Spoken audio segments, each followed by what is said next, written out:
నేను బైబిల్ చదివినప్పుడు నాకు వచ్చిన సందేహాలను మీతో పంచుకోవాలనుకుంటున్నాను.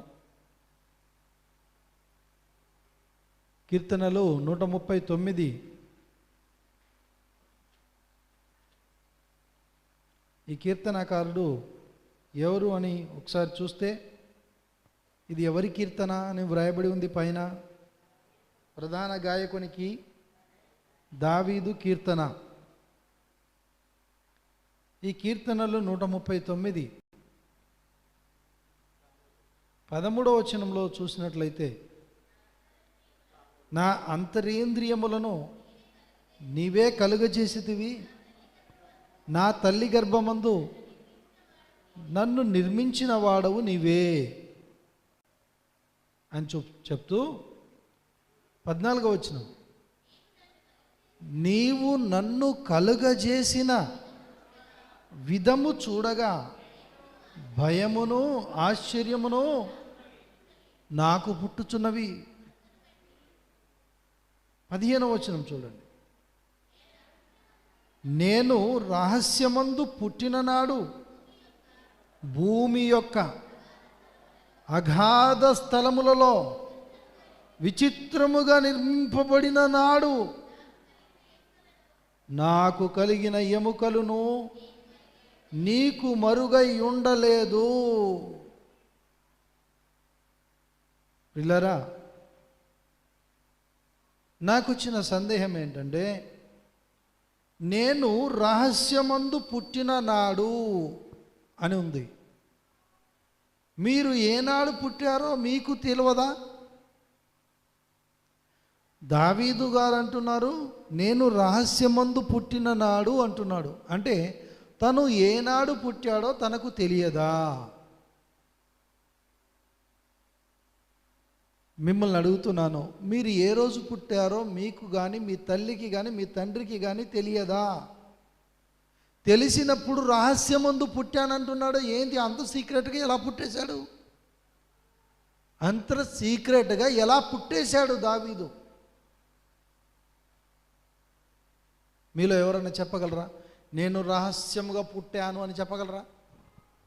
రహస్యమందు పుట్టిన నాడు అని చెప్పగలరా? మీరు ఏనాడు పుట్టిర్రో మీకు తెలియకపోయినా మిమ్మల్ని కన్న తల్లి తండ్రికి తెలుస్తుంది. మరి అలాంటప్పుడు బైబిల్లో నేను రహస్యమందు పుట్టిన నాడు అంటాడేంటి? దావీదు ఏనాడు పుట్టిండో దావీదుకు తెలియదా? దావీదును కన్న తల్లికి కానీ తండ్రికి కానీ తెలియదా? మిమ్మల్ని అడుగుతాను, మీ డేట్ ఆఫ్ బర్త్ చెప్పండి. ఎవరైనా ఒకరు డేట్ ఆఫ్ బర్త్ చెప్పండి. చెప్పిన వాళ్ళకు ఈ మొబైల్ ఫోన్ గిఫ్ట్ ఇస్తాను. ఇది Oppo 5G phone, mobile phone gift ఇచ్చేస్తాను. అయ్యా, 31 మార్చి 1970. 31 మార్చి 1970 అంటే అది మీ యొక్క పుట్టినరోజు, పుట్టిన నాడు, అంతే కదా? నిజమేనంటారా?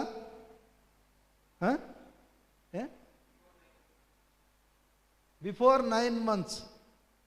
ఏదైతే 9 నెలలు దానికంటే ముందు అప్పటికి 9 నెలలు ఉన్నది. అప్పటికి నీ వయసు ఎంత? మీరు చెప్పిన డేట్ ఆఫ్ బర్త్కు వయసు ఎంత అంటే 9 నెలలు గడిచిపోయినాయి. 9 నెలలకు ముందు ఏదైతే ఉందో అది ఒరిజినల్ డేట్ ఆఫ్ బర్త్. అవునా కదా? ఆ డేట్ ఆఫ్ బర్త్ కావాలి. అది కూడా కాకుండా ఇంకొక సీక్రెట్ ఉంటుంది. ఇంకా బ్యాక్ వెళ్తే దానికి సంబంధించిన విషయాలనే మనం చూడాలి. ఇక్కడ మనము ప్రపంచంలో ఎవరు పుట్టినటువంటి వాళ్ళ యొక్క డేట్ ఆఫ్ బర్త్ చెప్పుకుంటున్నారే, అది ఒరిజినల్ డేట్ ఆఫ్ బర్త్ కాదు. అవునా కదా? ప్రెసిడెంట్ ఆఫ్ ఇండియా మొదలుకొని సామాన్యుడి వరకు, శాస్త్రవేత్తలైనటువంటి వాళ్ళు కావచ్చు, డాక్టర్లు కావచ్చు, యాక్టర్లు కావచ్చు, మాస్టర్లు కావచ్చు, పాస్టర్లు కావచ్చు, ఎవరైనా కావచ్చు, వారి యొక్క డేట్ ఆఫ్ బర్త్ జన్మదినం జరుపుకుంటున్నారు కదా, అది ఒరిజినల్ జన్మదినం కాదు. ఒరిజినల్ జన్మదినము తల్లి గర్భంలో ఎప్పుడైతే పిండముగా రూపొందక మునుపే, 16వ వచనంలో చూడండి, నేను పిండమునై ఉండగా నీ కన్నులు నన్ను చూసెను, నియమింపబడిన దినములలో ఒకటైనను కాక మునుపే నా దినములన్నీ నీ గ్రంథములో లిఖితములాయను. అది ఒరిజినల్ డేట్ ఆఫ్ బర్త్. తల్లి గర్భంలో 9 నెలలు కూడా ఉంటాము. ఆ నెలలు నిండక ముందు మన తల్లికి ఎప్పుడు తెలుస్తుంది? నేను నా తల్లి గర్భంలో ఉన్నానన్న సంగతి నా తల్లికి ఎప్పుడు తెలిసింది? నేను పుట్టగానే తెలిసిందా? నేను పుట్టిన తర్వాత నెల గడిస్తే కానీ నా తల్లికి తెలియదు నేను నా తల్లి గర్భంలో ఉన్నానన్న సంగతి. అవునా కదా? అంటే మన జన్మ రహస్యము. అందుకే దావీదు అంటాడు, నేను రహస్యమందు పుట్టిన నాడు అంటాడు. ఇది బాగానే ఉంది, క్లారిటీ వచ్చేసింది. ఇంకొక డౌట్ ఉంది. 13వ వచనంలో ఏముంది? నా అంతరేంద్రియములను నీవే కలగజేసిదివి, నా తల్లి గర్భమందు నన్ను. ఎక్కడ మనం నిర్మించబడ్డామని వ్రాయబడి ఉంది? తల్లి గర్భంలో. 15వ వచనంలో చూడండి,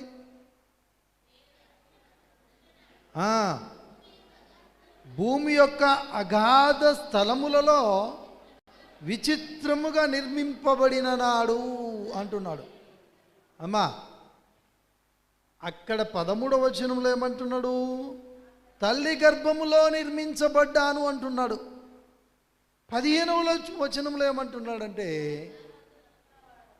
భూమి యొక్క అగాధ స్థలంలో నిర్మించబడ్డాను అంటున్నాడు. ఈ పిల్లోడెవరో అతన్ని తీసుకెళ్ళండి దయచేసి, దగ్గర పెట్టుకోండి. ఇంతకీ తల్లి గర్భంలో నిర్మించబడ్డామా, భూమి యొక్క అగాధ స్థలంలో నిర్మించబడ్డామా? కీర్తనకారుడు దావీదు అంటున్నాడు, ఒక చోటేమో నా తల్లి గర్భంలో నిర్మించబడ్డాను అన్నాడు. అదే అధ్యాయం మరొక వచనం దాటి 2వ వచనం 15వ వచనం 13వ వచనంలో ఆ మాట చెప్పి 15వ వచనంలో ఏమన్నాడు? నేను భూమి యొక్క అగాధ స్థలములో విచిత్రముగా నిర్మింపబడినాను అంటున్నాడు. ఇంతకీ ఆయన తల్లి గర్భములో నిర్మించబడ్డాడా, భూమి యొక్క అగాధ స్థలంలో నిర్మించబడ్డాడా? చెప్పండి ప్రియులారా, ఎక్కడ నిర్మించబడ్డారు? మీరందరూ ఎక్కడ నిర్మించబడ్డారు? తల్లి గర్భంలో నిర్మించబడ్డారు. భూమి యొక్క అగాధ స్థలంలో నిర్మించబడ్డాను అనేటోళ్ళు ఎవరైనా ఉంటే చేతులు లేపండి. నేను తల్లి గర్భంలో నిర్మించబడలేదు, నిర్మించబడ్డాను, కానీ మరలా భూమి యొక్క అగాధ స్థలంలో కూడా నిర్మించబడ్డాను అనేటోళ్ళు చేతులు లేపండి. లేపుతున్నావమ్మా? ఇలా అంటే అర్థం ఏంటిది? నేనేం అర్థం చేసుకోవాలి? లేపాలంటే ఇక ఇలా తెలియాలి. భూమి యొక్క అగాధ స్థలంలో నువ్వు ఎలా నిర్మించబడ్డావు? అమ్మా వినిపిస్తలేదు. 9 months తర్వాత భూమి యొక్క అగాధ స్థలం ఎక్కడొస్తుంది? ఆలోచించాలి. Thank you, God bless you. కానీ రాంగ్ ఆన్సర్ చెప్పావు. చూడండి ప్రియులారా, మనము తల్లి గర్భంలో నిర్మించబడ్డామా? ఎస్, తల్లి గర్భంలో నిర్మించబడ్డాము.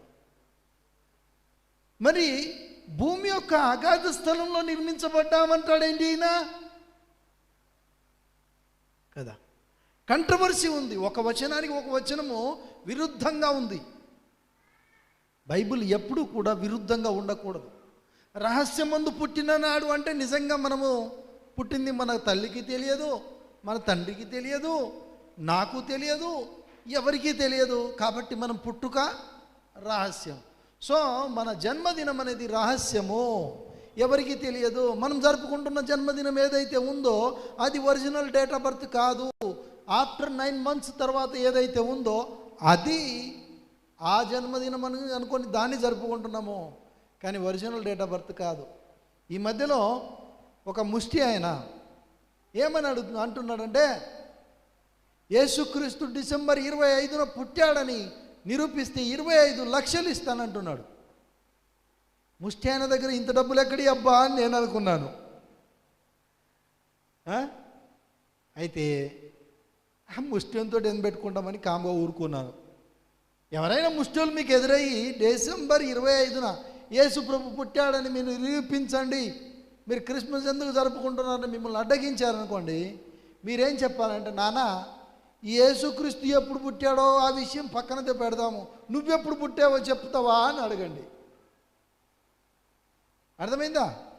నువ్వెప్పుడు పుట్టావో నీ డేట్ ఆఫ్ బర్త్ చెప్తావా అని అడగండి. ఆడు చెప్పే డేట్ ఆఫ్ బర్త్ ఎప్పుడు? 9 నెలల తర్వాత అది చెప్తాడు. కానీ 9 నెలలది కాదు, 9 నెలలకు ముందు అది డేట్ ఆఫ్ బర్త్ కావాలి. అది వానికి తెలియదు, అతన్ని కన్నటువంటి తల్లికి తెలియదు, అతని తండ్రికి కూడా తెలియదు. యేసుక్రీస్తు దానికి ఎందుకు నాన్న? ఫస్ట్ నీ డేట్ ఆఫ్ బర్త్ చెప్పు కదా. ప్రియులారా, ఇక్కడ బైబిల్లో ఒక వచనమేమో తల్లి గర్భంలో చెప్పబడి ఉంది, తల్లి గర్భంలో మనం నిర్మించబడ్డామని చెప్పబడి ఉంది. రెండవ వచనం 15వ వచనంలో మరొక చోట అదే అధ్యాయంలో ఏమని రాయబడి ఉందంటే, భూమి యొక్క అగాధ స్థలంలో నిర్మించబడినాడు అంటున్నాడు. 14వ వచనంలో ఏమంటున్నాడు చూడండి, నీవు నన్ను కలుగజేసిన విధము చూడగా భయమును ఆశ్చర్యమును. అంటే నువ్వు కలుగజేయబడినటువంటి విధానము చూస్తే నీకు భయమా? ఏంటండి నేను నార్మల్గానే పుట్టాను, ఏంటండి నేను నార్మల్గానే పుట్టాను, దానికి పెద్ద భయపడాల్సిందేముంది? అయ్య బాబోయ్, మీకున్నటువంటి నరాలు, మీకున్నటువంటి ఎముకలు, మీకున్నటువంటి బాడీ, మీకున్నటువంటి అవయవ నిర్మాణము ఇదంతా చూస్తే భయము కలుగుతుంది అని చెప్తారు. Yes, of course. కానీ మనిషిని దేవుడు చేసిన ఈ నిర్మాణాన్ని చూసి నువ్వు భయపడుతున్నావే, మనిషి చేసినటువంటి ఒక మొబైల్ ఫోన్ను చూసి మరి ఎంత భయపడాలి? ఎందుకంటే మొబైల్ ఫోన్లో ఎంత చిన్న పరికరాలు ఉంటాయి. దీనికంటే కెమెరా ఉంటుంది, మైక్రో కెమెరా. అది చాలా చూడడానికి కంటికి కూడా చిన్నగా కనిపించే కెమెరాలు కూడా ఉంటాయి.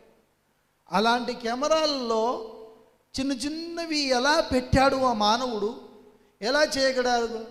అలాంటి మైక్రోఫోన్ను కానీ, మైక్రో కెమెరాను కానీ, ఈ మొబైల్ ఫోన్ను కానీ, వీటన్నిటిని చూస్తే, మనిషి చేసినటువంటి యంత్రాలను చూస్తే, వాటిలో ఉన్నటువంటి పరికరాలను చూస్తే ఆ మనిషి ఎలా చేశాడు అది చూసి భయపడాలన్నా, దేవుడు మనిషిని చేసినటువంటి ఈ మానవ నిర్మాణాన్ని చూసి భయపడాలన్నా, దేనికి సంబంధించి వ్రాయబడి ఉన్నది అని చెప్పేసి అడిగితే కొందరు వాదించవచ్చు ఈ రకంగా మీతో. ఏమని అంటే, బాలేగున్నవయ్యా, మనిషి నిర్మాణాన్ని చేసినటువంటి దేవుడు చూస్తే దానికి భయమా? మరి మనిషి మొబైల్ ఫోన్ చేశాడు, మరి మొబైల్ ఫోన్ చేసిన మనిషి ఎలా భయపడాలి? ఎక్కడో అమెరికాలో ఉన్న వ్యక్తిని ఇక్కడ వీడియో కాల్లో చూడగలుగుతున్నాము, ఇక్కడ ఉన్నటువంటి నేను అక్కడ ఆయన కనిపిస్తున్నాను వీడియో కాల్లో, మా మాటలు ఆయనకి వినిపిస్తున్నాయి, ఆయన మాటలు నాకు వినిపిస్తున్నాయి. ఇంతగా దీన్ని చేశాడే ఈ సాంకేతిక పరిజ్ఞానం ఈ మానవుడు. మరి ఈ మానవుడు గొప్పనా దేవుడు గొప్పనా అని అడిగేటట్టు కూడా ఉంటారు. కానీ కీర్తనాకారుడు రాసినటువంటి మాటకు ఒరిజినల్ మీనింగ్ లేకపోతే మూలంలోకి మనం వెళ్తే, నిజంగా నీవు నన్ను కలుగజేసిన విధము చూడగా భయమును ఆశ్చర్యమును కలుగుతుంది అంటావు. ఓకేనా ప్రియులారా? ఈ క్వశ్చన్కి ఆన్సర్ మనం వినేబోయే ముందు తెలుసుకోవాలంటే మనం మరొక వచనాన్ని చూడాలి. యోహాను సువార్త 4వ అధ్యాయము 23వ వచనంలో మీరు రెగ్యులర్గా దీన్ని చదువుతూనే ఉంటారు. చాలాసార్లు అయ్యగారులు కూడా ఈ విషయంలో ఈ వాక్యాన్ని చెప్తూ ఉంటారు. కానీ ఇక్కడ ఒక విషయం మనకు తెలుసుకోవాల్సిన వారమై ఉన్నాం. అయితే యథార్థముగా ఆరాధించువారు ఆత్మతోనూ సత్యముతోనూ తండ్రిని ఆరాధించు కాలము వచ్చుచున్నది, అది ఇప్పుడును వచ్చేయున్నది. తన్ను ఆరాధించువారు అట్టివారే కావలెనని తండ్రి కోరుచున్నాడు. చూడండి ప్రియులారా, ఈ వచనంలో మీకేమైనా కొత్త పదం ఏమైనా దొరికిందా చూడండి ఒకసారి. అయ్యా ఆరాధించడం ఆత్మతో సత్యముతో, అది ఎంత పాత విషయాలు తెలిసినాయి, కానీ కొత్త విషయాలు తెలియాలి. కొత్త విషయం మనం దీంట్లో చూడాలి. అయ్యా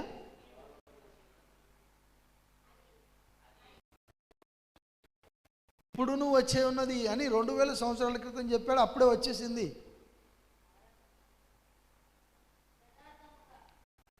యథార్థముగా దీని మీద ఎన్నో ప్రసంగాలు చేశారు,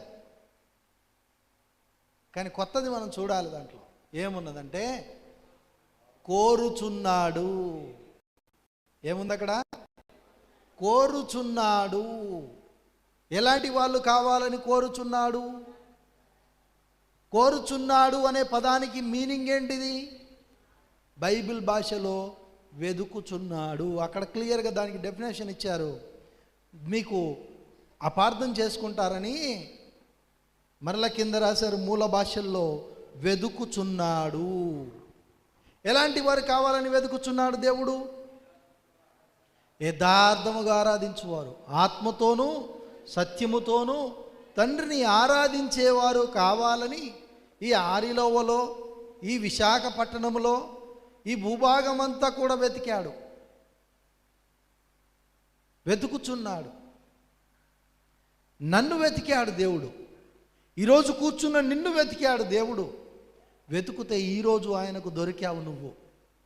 ఈరోజు ఆయనకు దొరికాను నేను. ఎక్కడ మిస్ అయిపోయాను నేను?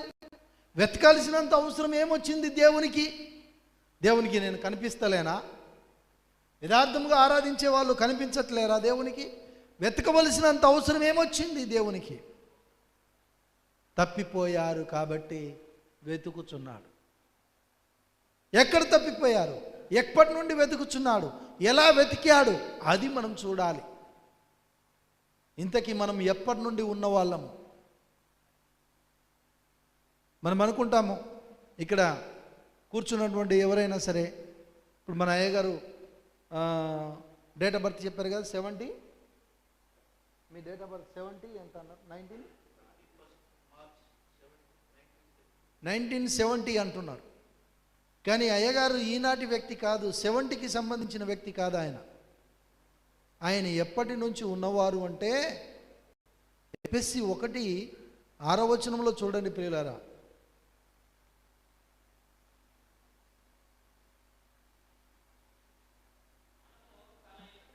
మనము తన ఎదుట పరిశుద్ధులమును నిర్దోషులమునై ఉండవలెనని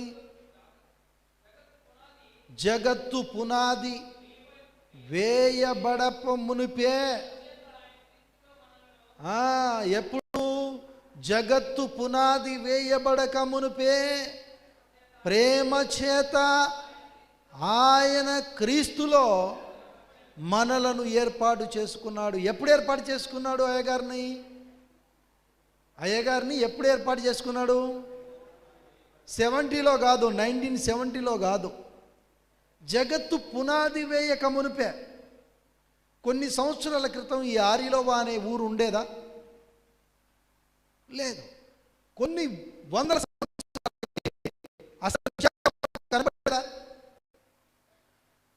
కొన్ని వేల సంవత్సరాల క్రితం, కోట్ల సంవత్సరాల క్రితం వెళ్తే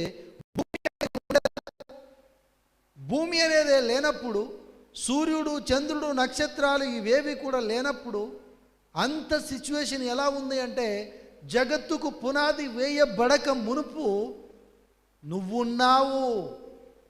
ఎవరున్నారు చెప్పండి? మనమున్నాము. ఎవరున్నారు చెప్పండి? నేనున్నాను. అకార్డింగ్ టు ఎఫెసియన్స్ చాప్టర్ 1:6 ఇప్పుడు మనం చదివాం కదా. అక్కడ ఏమని రాయబడి ఉంది? జగత్తు పునాది వేయబడక మునుపే ప్రేమ చేత, అంటే ఉన్న వాళ్ళని ఏర్పాటు చేసుకుంటారా, లేని వాళ్ళని ఏర్పాటు చేసుకుంటారా? ఉన్న వాళ్ళని ఏర్పాటు చేసుకుంటారు. ఆరిలో వాళ్ళు ఎందరో ఉన్నారు, తింటున్నారు, తాగుతున్నారు. ఈ విశాఖపట్నంలో ఎందరో ఉన్నారు, వాళ్ళు తింటున్నారు, తాగుతున్నారు, వాళ్ళ దినచర్య పనులు చేసుకుంటూ ఉన్నారు. కానీ వాళ్ళందరూ ఏర్పాటు చేయబడలేదా? ఏర్పాటు చేయబడలేదా? అందరూ ఏర్పాటు చేయబడ్డారు. కానీ ప్రియమైనటువంటి వారులారా, అందరినీ కూడా దేవుడు ఏర్పాటు చేసుకున్నాడు. కానీ అందరిలో నిన్ను మాత్రమే వెతికి పట్టుకున్నాడు. ఇప్పుడు మీకు ఒక విషయాన్ని నేను చెప్తాను. ఆదికాండం 1వ అధ్యాయం చూడండి. ఒకసారి యోబు గ్రంథము 34వ అధ్యాయము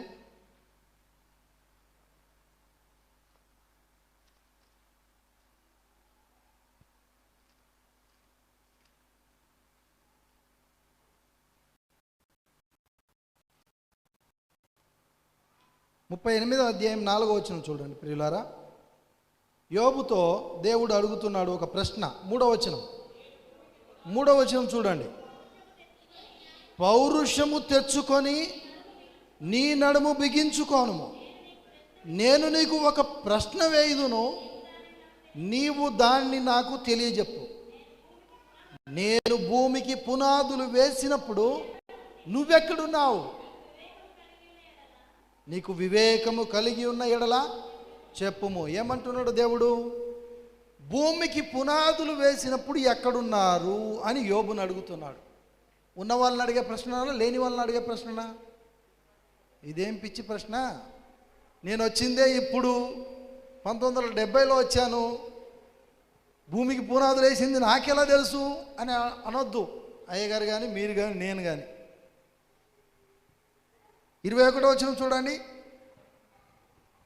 భూమికి పునాదులు ఎట్లా వేయబడ్డాయో, సూర్యచంద్ర నక్షత్రాలు ఎలా కలగజేయబడ్డాయో, ఈ విశ్వమంతా ఎలా ఆవిర్భవించిందో, ఇదంతయు నీకు తెలిసే ఉన్నది కదా.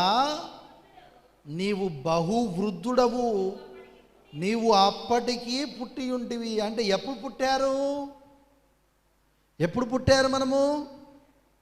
జగత్తుకు పునాది వేయబడక మునుపే మీరు పుట్టారు. వింటున్నారమ్మా? అర్థమవుతుంది అందరికీ? మీరు ఎప్పుడు పుట్టారని బైబిల్ చెప్తుంది.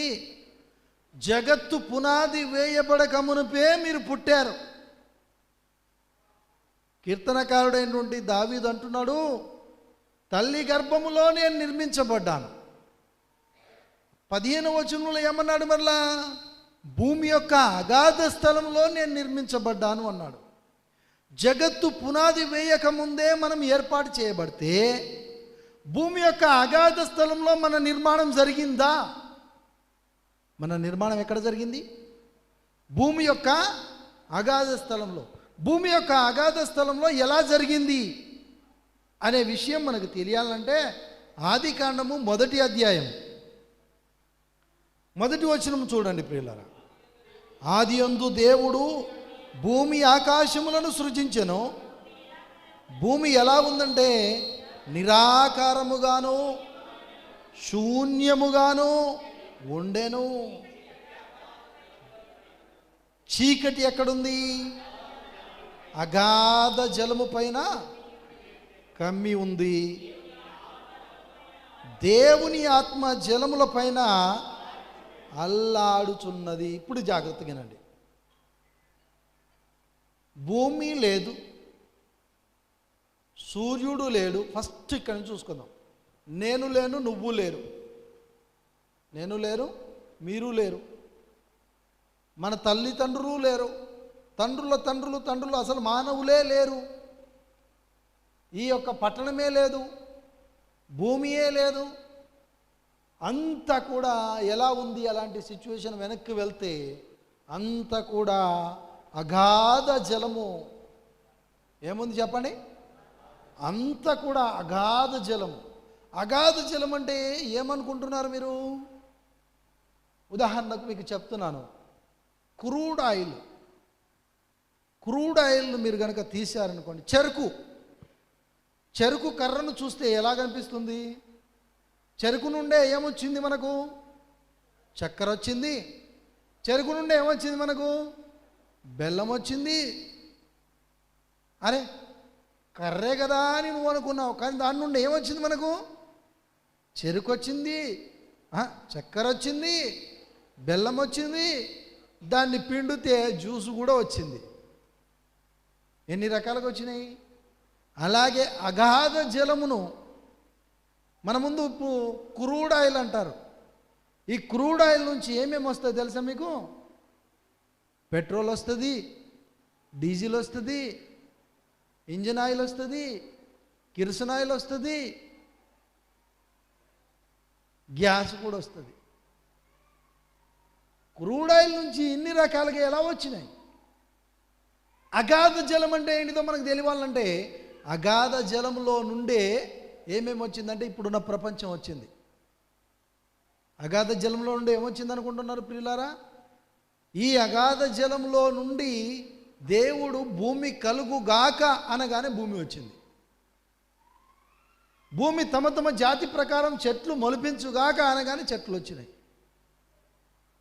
అంటే ఇప్పుడున్నటువంటి ప్రపంచము అగాధ జలములో ఒకప్పుడు ఉంది అనడానికి రుజువు మళ్ళా బైబిలే చూడాలి. పేతురు గారు తన పత్రికను రాస్తూ 2 పేతురు పత్రిక 3వ అధ్యాయం 5వ వచనం,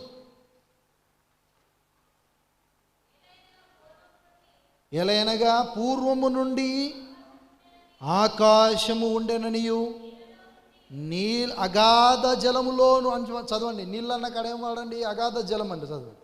అగాధ జలములో నుండి అగాధ జలము వలనను సమకూర్చబడినటువంటి భూమి దేవుని వాక్యము వలన కలిగనని బుద్ధిపూర్వకముగా వారు మరిచిపోతారు. దేనివల్ల వచ్చింది భూమి? ఎక్కడి నుండి వచ్చింది భూమి? అగాధ జలములో నుండి వచ్చింది. నీళ్ళలో నుండి, నీళ్ళ వలన సమకూర్చబడినటువంటిది భూమి. ఇప్పుడు మనము ఆదికాండం 1వ అధ్యాయంలో చూద్దాం. భూమి నిరాకారముగాను శూన్యముగాను ఉండెను, చీకటి ఏమో అగాధ జలము పైన కమ్మి ఉంది, దేవుని ఆత్మేమో జలముల మీద అల్లాడుతుంది. ఇక్కడ గమనించాలమ్మా, దేవుని ఆత్మ ఎక్కడుంది? జలముల మీద అల్లాడుతుంది. చీకటి ఎక్కడుంది? అగాధ జలము పైన కమ్మి ఉంది. అగాధ జలములో ఏముంది?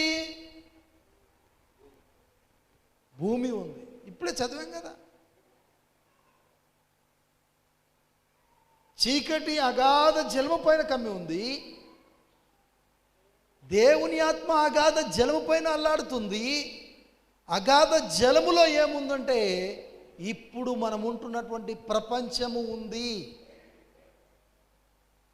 ఇప్పుడు మనం ఉంటున్నటువంటి ఈ బాడీ అవయవాలు కూడా అక్కడి నుండి వచ్చినవి. ఎక్కడి నుండి వచ్చినాయి? అగాధము నుండి ఆదామును తీశాడు దేవుడు. ఎక్కడి నుండి తీశాడు? మట్టి ఎక్కడి నుండి వచ్చింది? అగాధ జలంలో నుండి వచ్చింది. మట్టి ఎక్కడి నుండి వచ్చింది? అగాధ జలంలో నుండి వచ్చింది. ఆదాముకు దేవుడు అవయవ నిర్మాణం చేసినప్పుడు మట్టిని ఎక్కడి నుండి తీశాడు?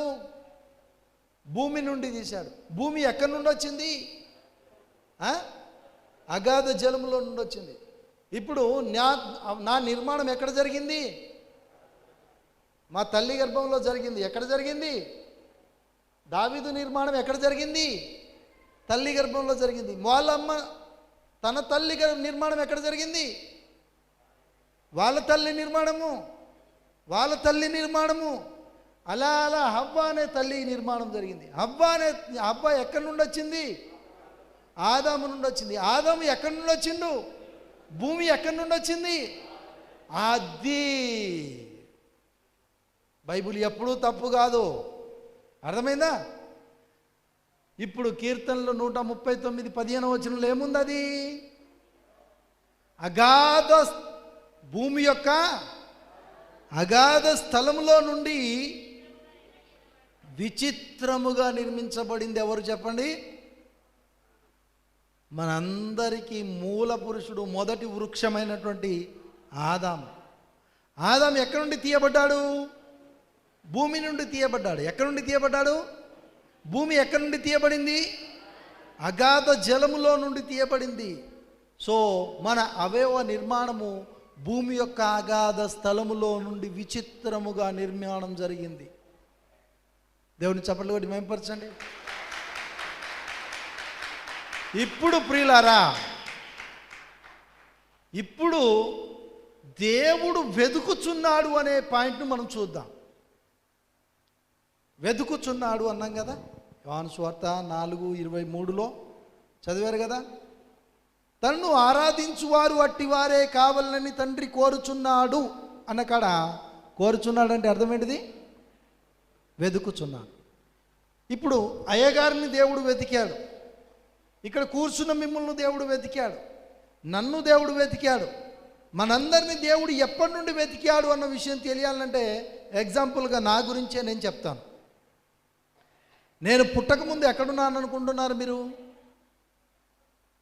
నేను పుట్టకముందు ఎక్కడున్నాను? తల్లి గర్భంలో ఉన్నాను. తల్లి గర్భంలోకి నేను రాకముందు ఎక్కడున్నాను? తల్లి గర్భంలోకి నేను ఎప్పుడొచ్చాను?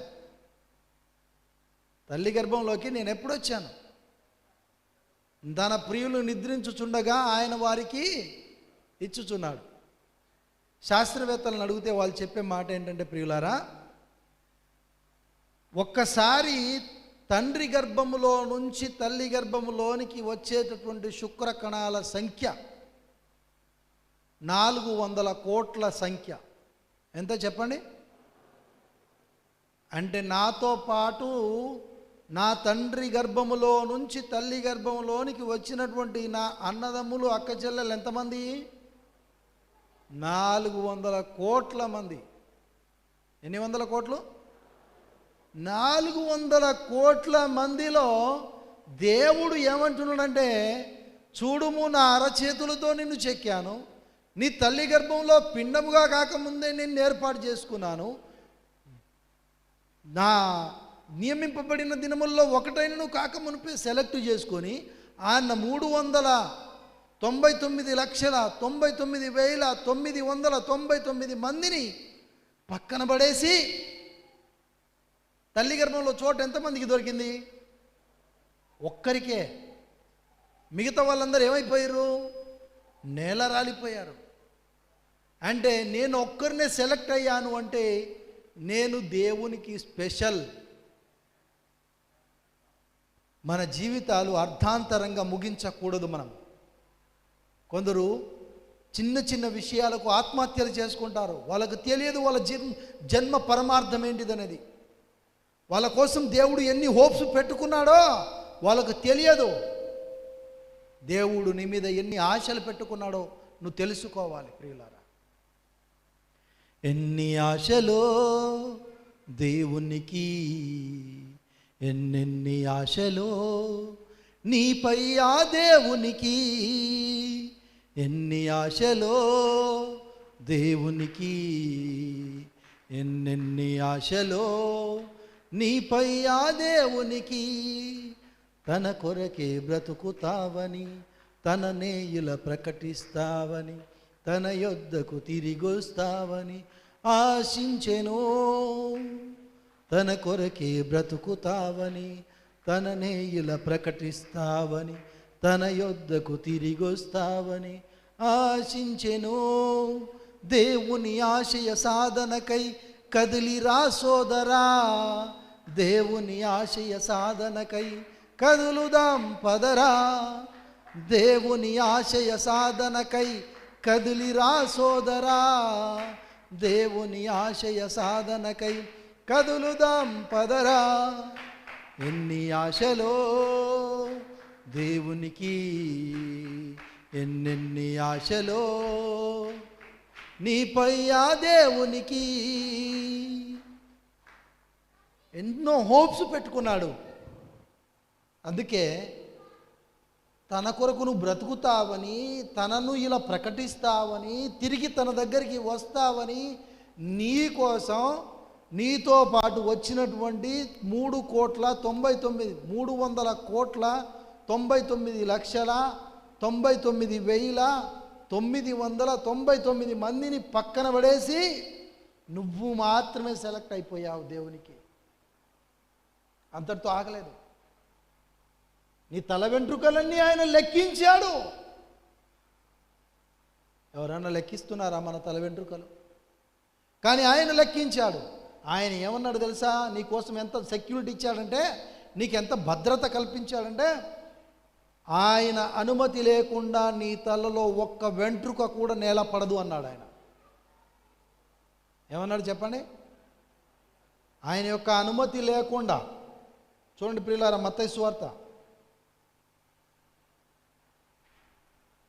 మనకు ఎటువంటి భద్రత ఇచ్చాడో చెప్తున్నాడు. చూడండి ఒకసారి 10వ వచనం, 10వ అధ్యాయము 28వ వచనం. మరియు ఆత్మను చంపనేరక శరీరాన్ని చంపాలని చూసేవారికి మీరు భయపడవద్దు. ఆత్మను శరీరాన్ని కూడా నరకములో నశింపజేయగలవానికి మిక్కిలి భయపడండి. అమ్మలారా, 2 పిచ్చుకలు 1 కాసుకు అమ్మబడునని మీరు చెప్పుకుంటారు కదా. అయినను మీ పరలోకపు తండ్రి సెలవు లేకుండా వాటిలో ఒకటైనను నేలన పడదు. మీ తల వెంట్రుకలన్నీ లెక్కింపబడ్డాయి గనుక మీరు భయపడద్దు. మీరు అనేకమైన పిచ్చుకల కంటే శ్రేష్ఠులు. చాలమ్మా, మీరు అనేకమైన పిచ్చుకల కంటే శ్రేష్ఠులు. ఒక్క కోడి బలి కావాలంటే తండ్రి పర్మిషన్ ఇవ్వాలి. చికెన్ రూపంలో నీకు రావాలంటే తండ్రి అయిన దేవుని అనుమతి లేకుండా నువ్వు కోసుకొని తినడం సాధ్యం కాదు. మీరు చీప్గా దాన్ని తీసేస్తారు, కానీ వాటికంటే మీరు ఎంతో శ్రేష్ఠులు. మీ తల వెంట్రుకలన్నీ లెక్కింపబడి ఉన్నవి. కాబట్టి వాటిలో ఒకటి కూడా నేలను పడదు మీ తండ్రి సెలవు లేక అని చెప్పి యేసు ప్రభు వారు క్లియర్ కట్గా ఇస్తున్నారు. ప్రియులారా, నేను పుట్టకముందు నా తండ్రి గర్భంలో ఉన్నప్పుడు, నా తండ్రి గర్భంలో నుంచి తల్లి గర్భంలోనికి నాతో పాటు వచ్చినటువంటి నా అన్నదమ్ముల సంఖ్య, అక్క చెల్లెళ్ళ సంఖ్య 400 కోట్లయితే నేను ఒక్కనే సెలెక్ట్ చేయబడ్డాను. దేవుడు మా మీద ప్రణాళిక ఉంది కాబట్టి. మీరు సెలెక్ట్ చేయబడ్డాడు, మీ మీద దేవుని ప్రణాళిక ఉంది కాబట్టి. ఇంకో విషయాన్ని చెప్తాను ప్రియులారా, మా నాన్న కూడా పుట్టలే. అంటే ఈ 400 కోట్ల జనాభాలో దేవుడు నన్ను వెతికి పట్టుకున్నాడు. ఆత్మతో సత్యంతో నేను అతన్ని ఆరాధిస్తానని. మా నాన్న కూడా పుట్టలేదు. అప్పుడు నేను ఎక్కడున్నాను? ఎక్కడున్నాను చెప్పండి. నేను మా నాన్న కలిసి మా తాత గర్భంలో ఉన్నాము. మా తాత కూడా పుట్టలే. అప్పుడు ఎక్కడున్నాను? నేను, మా నాన్న, మా తాత ముగ్గురం కలిసి మా ముత్తాత గర్భంలో ఉన్నాము. ఆయన కూడా పుట్టలేదు. ఎక్కడున్నాము? వాళ్ళ నాన్న గర్భంలో. అలా వాళ్ళ నాన్న, వాళ్ళ నాన్న, వాళ్ళ నాన్న, వాళ్ళ నాన్న, వాళ్ళ నాన్న, వాళ్ళ నాన్న, అలా ఆదాము గర్భంలో మనం ఉన్నాము. ఆదాముతో దేవుడు ఏమన్నాడు తెలుసా? ఈ పండు తిను దినమున నువ్వు నిశ్చయముగా చచ్చిపోతావు అన్నాడు. అన్నాడా లేదా? మరి ఎందుకు చావలేదు ఆయన? పండు తిన్న తర్వాత ఎందుకు బ్రతికాడు? కుమారులు కుమార్తెలను ఎలా కన్నాడు? ఆదామును దేవుడు ఎందుకు విడిచిపెట్టాడంటే ఆదాము గర్భంలో నేనున్నాను కాబట్టి. అక్కడ చూశాడు దేవుడు, వెతికాడు. ఎక్కడ చూశాడు? ఆదాము కేవలం నన్ను బట్టి ఆదామును దేవుడు చంపకుండా వదిలిపెట్టాడు. ఒకవేళ ఆదాము చనిపోతే ఈరోజు ప్రపంచంలో ఇంత జనాభా ఉండేవాళ్ళ? ఈ జనాభాలో నువ్వు ఉండేదానివా? ఈరోజు నువ్వు ఈ మందిరంలో కూర్చునేదానివా? ఇక్కడ ఆయన్ను ఆత్మతో సత్యంతో ఆరాధించేదానివా? ఆరాధించేవాడివా? నీకోసమే దేవుడు ఆదామును కావలసినటువంటి తిండినిచ్చాడు, కావలసినటువంటి జంతువులనిచ్చాడు, పక్షులనిచ్చాడు, గాలినిచ్చాడు, నీరునిచ్చాడు. మా ముత్తాత కానీ మా తాత కానీ ప్రభువును నమ్మలేదు, కానీ వాళ్ళని ఎందుకు దేవుడు పోషించాడు? ప్రభువును నమ్మలేదు కాబట్టి వాళ్ళని చంపివేయాలి కదా. కానీ మా తాతల తండ్రుల గర్భంలో ఎవరున్నారు తెలుసా? ఆత్మతో సత్యముతో ఆరాధించే నేనున్నాను. నువ్వున్నావు కాబట్టి మీ తాతల తండ్రులు ప్రభువును నమ్మకపోయిన వాళ్ళను పోషించాడు దేవుడు. వాళ్ళకు కావలసినటువంటి గొర్రెలనిచ్చాడు, మేకలనిచ్చాడు, జంతువులనిచ్చాడు, పక్షులనిచ్చాడు, గాలినిచ్చాడు, నీరునిచ్చాడు, భూమినిచ్చాడు, ఆకాశాన్నిచ్చాడు. ఆస్వాదించు అన్నాడు. నువ్వు బతకకపోయినా నీ గర్భంలో నీ మనవడున్నాడు, వాడు నా కోసం బ్రతుకుతాడు. నువ్వు బ్రతకపోయినా నీ గర్భంలో నీ కుమారుడున్నాడు, నా కోసం బ్రతుకుతాడు అనే హోప్స్ పెట్టుకొని తన సంపద అంతా కష్టార్జితం అంతా పెట్టుబడి పెట్టాడు. ఈరోజు కోటి ఆశలతో ఎదురు చూస్తున్న నీ తండ్రి కొరకు నువ్వు తిరిగి బతకకపోతే, ఆ తండ్రిని నువ్వు గెలిపించకపోతే, ఆ తండ్రి వైపు నువ్వు చూడకపోతే, ఆ తండ్రిని నువ్వు ఆత్మతో సత్యముతో ఆరాధించకపోతే, ఆ పరమ తండ్రిని తండ్రి అని నువ్వు పిలవకపోతే ఆయన ఎలా ఉంటాడో చెప్పండి ప్రియులారా. ప్రియమైనటువంటి వారులారా, ఒక్కసారి మీరు ఆలోచించండి. దేవుని కొరకు బ్రతకక తమ కొరకే బ్రతుకుతూ తమ జీవితాలను అర్ధాంతరంగా చంపుకునేటటువంటి వాళ్ళు, పోగొట్టుకునేటటువంటి వాళ్ళు ఉన్నారు. ఆత్మహత్య చేసుకోవడం అనేది దేవునికి విరుద్ధమైనది. మీరు గమనించండి, ఒకవేళ తొందరపాటు పడి మీరు దేవుని కొరకు బ్రతకకుండా చనిపోయినా, ఆత్మహత్య చేసుకొని చనిపోయినా, నువ్వు ప్రవేశించుచుండగానే నీకంటే ముందు చనిపోయినటువంటి మీ తాతలు ముత్తాతలు ఉంటారు కదా, వాళ్ళు ఎక్కడున్నారు అనుకుంటున్నారు? పాతాళంలో ఉన్నారు, నరకాగ్నిలో వాళ్ళు కాలిపోతూ ఉన్నారు. వాళ్ళు ఏమంటారో ఒకసారి చూడండి ప్రియులారా. యెషయా గ్రంథం 14వ అధ్యాయము, యెషయా గ్రంథము 14వ అధ్యాయము 9వ వచనము. నీవు ప్రవేశించుచుండగానే నిన్ను ఎదుర్కొనుటకై క్రింద పాతాళము నీ విషయమై కలవరపడుతుంది. ఎందుకోసం పాతాళం కలవరపడుతుందంటే, దేవుని కొరకు బ్రతకాలని 400 కోట్ల జనాభాలో సెలెక్ట్ చేసుకొని తల్లి గర్భంలో అరచేతులతో చెక్కి తల వెంట్రుకలను లెక్కించి కావలసినటువంటి అన్ని ఇస్తే, ఆ దేవుని కొరకు బ్రతకకుండా నీ ఇష్టానుసారంగా నువ్వు జీవించి చచ్చిపోయి వస్తున్నందుకు పాతాళానికి కలవరం కాకపోతే సంతోషం ఉంటుందా? ఎందుకో పాతాళము కూడా దేవుడే కలగజేశాడు. పాతాళము నీ విషయమై కలవరపడుతూ అది నిన్ను చూసి, చదవండమ్మా, అది నిన్ను చూచి ప్రేతలను, నీకంటే ముందు చనిపోయారు కదా, అలాంటి వాళ్ళందరూ ప్రేతాత్మలు అయిపోయారు. ఆ ప్రేతలను రేపుతే వాళ్ళందరూ 10వ వచనం చూడండి, వారందరూ నిన్ను చూసి నువ్వు కూడా మా వలె బలహీనుడి అయిపోతివా,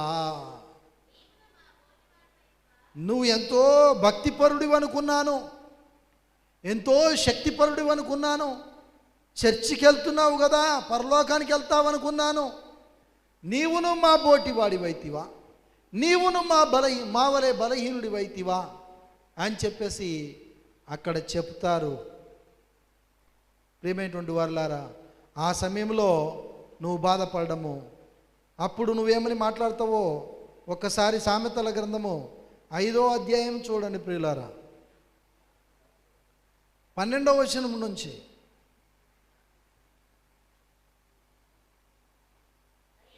అయ్యో, ఆ నరకాగ్నిలో కాలిపోతూ మాట్లాడాల్సిన మాటలు ఇవి. నేను ఉపదేశము నేనెట్లు త్రోసివేసి తిని, నా హృదయము యొక్క గద్దింపు నెట్లు తృణీకరించాను. చర్చికి వెళ్ళాను, పాస్టర్ గారు ఎన్నో వాక్యాలు చెప్పారు, ఎన్నో మాటల ద్వారా గద్దించారు. మారు మనసు పొందండి, మీ జీవితాలను సరిచేసుకోండి, దేవుని వైపు తిరగండి అని చెప్పి ఎంత గద్దించినా నా హృదయము గద్దింపునెట్లు తృణీకరించెను. నా బోధకుల మాట నేను వినకపోతేనే, నా ఉపదేశకులకు నేను చెవియొగ్గలేకపోయానే, నేను సమాజములో, సంఘములో, చర్చిలో మధ్యన ఉండినను ప్రతి విధమైనటువంటి దౌష్ట్యమునకు కొంచెమే ఎడమాయను అని చెప్పుకొనుచు అగ్నిజ్వాలల్లో మూలుగుచూ ఉంటావు. ప్రియమైనటువంటి వారులారా, ఇదే అనుకూల సమయము, నేడే రక్షణ దినము. మూలుగు రాకముందే మేలుకో. మూలుగవలసిన సమయం నీకు రాదు, కానీ ఇప్పుడు నువ్వు మేలుకోలేదనుకో, ఇప్పుడు నీ హృదయాన్ని దేవునికి ఇవ్వలేదనుకో, మూలుగవలసి వస్తుంది. జాగ్రత్త.